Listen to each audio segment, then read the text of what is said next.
Bonjour, je suis Myriam Marie, spécialiste de l'interprétation des rêves. Les rêves sont des messagers auxquels il est important de prêter une attention particulière. Parfois récurrents ou même étranges, les rêves ne sont jamais anodins. Ils peuvent nous en apprendre beaucoup, nous aider, souvent beaucoup plus qu'on ne le pense. Leur sens ou encore les messages qu'ils vous délivrent n'apparaissent pas toujours de manière évidente. C'est pourquoi je vais vous aider à les déchiffrer.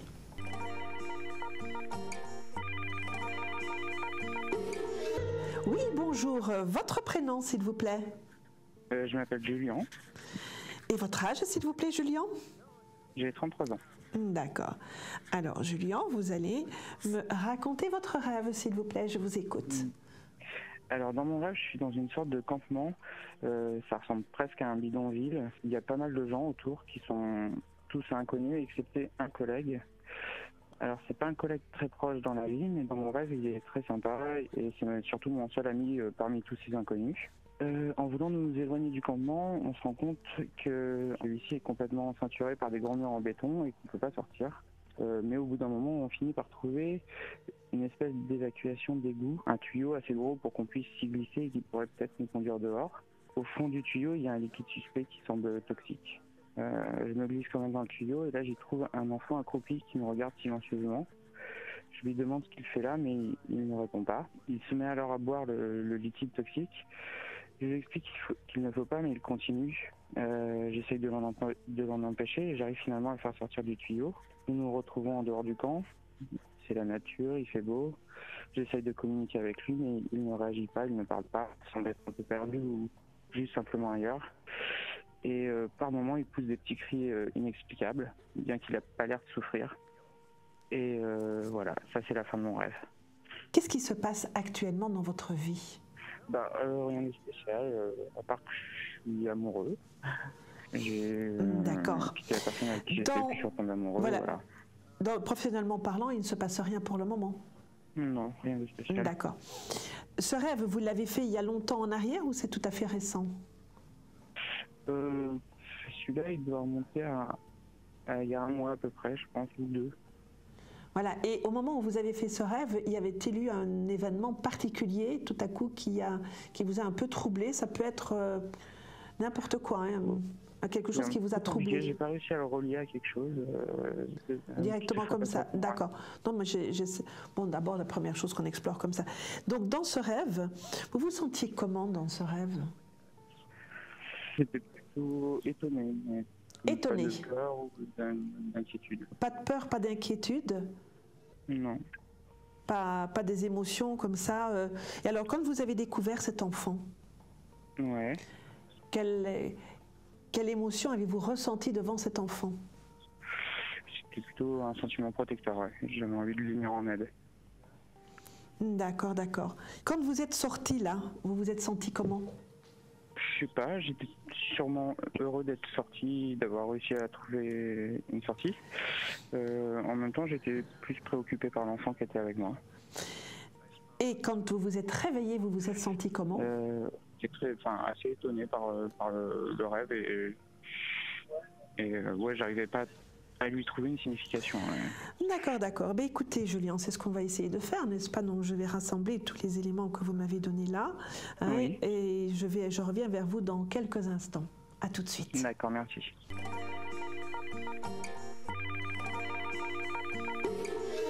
Voilà, c'est vrai qu'il y a plusieurs éléments dans ce rêve. Je vais peut-être les effleurer un petit peu les uns les autres, mais peut-être m'attarder sur un en particulier.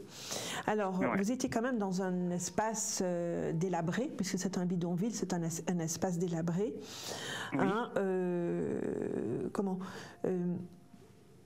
comme il ne se passe rien dans votre vie, il faudrait peut-être explorer aussi un petit peu quelles sont les zones dans votre vie à vous, en tout cas dans votre espace intérieur, qui sont un peu délabrées, qui aura peut-être besoin de nettoyer un petit peu et de regarder. Mais c'est pas sur ça que je voudrais m'attarder plus particulièrement. Ce qui ressort aussi très fort là, c'est le mur ceinturé qui vous empêchait de sortir, qui témoigne quand même que vous pouvez être actuellement, en cette période de votre vie, dans une situation dans laquelle vous ne pouvez pas, vous êtes un petit peu enfermé. Voyez-vous, ça fait, c'est ceinturé par un mur. Vous ne pouvez pas sortir de ce mur, donc vous devez chercher une voie de sortie. La voie de sortie que vous trouvez, c'est un égout. Donc il faut que vous descendiez dans un égout dans lequel il y a des produits toxiques. Donc ce serait intéressant de s'arrêter sur ces produits toxiques, mais ça, il faudrait faire une démarche d'accompagnement en thérapie pour aller voir justement quels sont ces produits toxiques et quelles sont les situations toxiques que vous portez en vous, que vous véhiculez en vous, que vous avez gardées en vous. Ouais. Après, quand vous me dites ça, je me dis que c'est peut-être plus en relation avec une situation que j'ai connue il y a quelques années, quoi. Voilà. Et moi, je vais vous renvoyer à votre enfance, parce que l'enfant que vous trouvez là-bas accroupi peut être votre enfant intérieur. Oui, sûrement, oui. Votre enfant intérieur. Dire, oui. Et là, ce serait vraiment très intéressant d'explorer tout ce champ-là. Cet enfant qui est dans une zone, dans un égout, quelque part dans un espace qui n'est pas très ragoûtant, hein, on peut le dire. Ouais, hein, en plus, avec des produits toxiques, en plus, qui consomment ces produits toxiques. Voyez-vous, les produits toxiques, c'est pas nécessairement parce que vous allez tout à coup boire de l'eau de Javel ou un truc comme ça, que nécessairement ça va vous empoisonner, vous, physiquement. Mais c'est pas à boire, pardon, par contre. Mais c'est pas ça que je veux dire. Mais en fait, ce sont les situations toxiques qui sont là. Donc, il faudrait peut-être vous aller réexplorer un petit peu le coin de votre enfance ou une période de votre enfance où vous avez rencontré, ou en tout cas que vous avez rencontré comme situation toxique. Ouais, je pense pas avoir jamais vécu cette situation, mais après... Et que vous avez ressenti, Mais vous descendez, voyez-vous, vous êtes dans un égout, donc vous êtes dans vos profondeurs. Donc c'est pour ça qu'il faut descendre, il faut faire une sorte de catharsis pour redescendre dans ces profondeurs, pour aller voir un petit peu ce qui a reconnecté votre enfant intérieur, pour voir un petit peu ce que votre enfant intérieur a à vous dire. Ce qui est important et ce qui est très beau dans ce rêve, c'est que vous trouvez une voie de sortie. Voyez. Alors peut-être que dans la vie courante, dans la vie de tous les jours, où ce collègue que vous avez dit était anecdotique, n'est-ce pas? Peut-être que il faudrait que vous liez connaissance avec cette personne, parce qu'elle peut être pour vous une personne ressource, puisqu'elle vous a aidé à sortir de cet espace clos, sortir de l'égout, emporter cet enfant que vous avez pu protéger par la suite, voyez-vous, mais c'est vous que vous êtes protégé en faisant ça, de donner peut-être un rôle plus important à cette personne qui est là, parce que elle est peut-être en train de vous dire dans votre rêve, je peux t'aider à sortir de la situation dans laquelle tu es, sortir de tes murs, t'emmener ailleurs pour te faire évoluer autrement. Une chose aussi importante dans ce rêve, et c'est peut-être pour ça que vous n'en avez pas le souvenir immédiat, c'est que cet enfant était muet et qui poussait quelques cris. Donc il faudrait peut-être faire parler cet enfant, mais ça, il faut le faire accompagner, vous ne pouvez pas le faire tout seul. Voilà, ce sont quelques pistes, hein. C'est un rêve très dense que vous avez fait là, très dense, mais que, voilà, ça me demanderait aller plus loin dans l'exploration de ce rêve, parce qu'il est très dense et très parlant en fait, très parlant.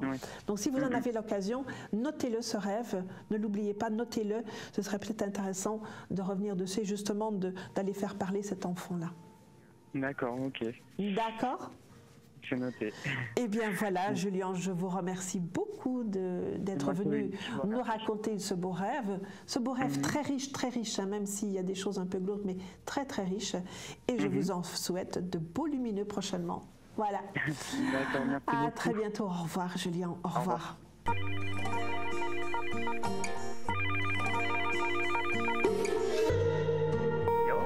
Tout le monde rêve. Seulement, on ne s'en souvient pas toujours. Pourquoi ?